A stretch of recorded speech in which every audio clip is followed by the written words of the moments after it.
若是违法走私的烟，拢会委托地方政府销毁。不过，外包处理的高雄公山焚化厂，却是去互检调发现讲，内底员工涉嫌甲准备要销毁的烟，挑工压伫咧焚化炉的外口，了后才阁摕去卖。即嘛包括烟酒商在内4个人，因不法的所得是超过150万，目前已经去互检方起诉。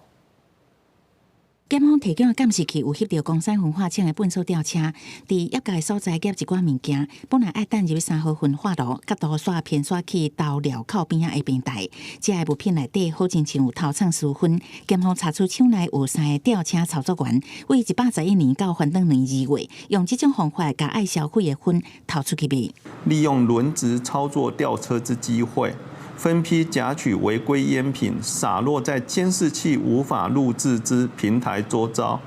再趁园区内员工较少之深夜、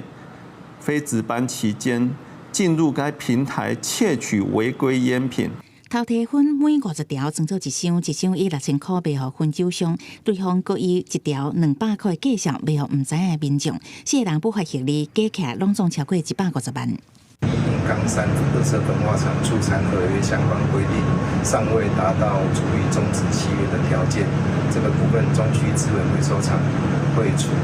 代操作厂商新台币10万元罚款。冈山粪扫焚化厂目前委外营运，除了处理家户一般塑胶废弃物，嘛有接受委托销毁违规的烟。市政府接到情报资料了后，主动通报检察官追查，3个操作员涉犯贪污治罪条例的窃取公务罪，烟酒商是涉犯故意买赃物罪，4个人缴获不法所得，也予人起诉。根据了解，涉案的员工拢是委外厂商所聘雇的，目前也在职，公司会听候判决确定了后再来处理。记者综合报道。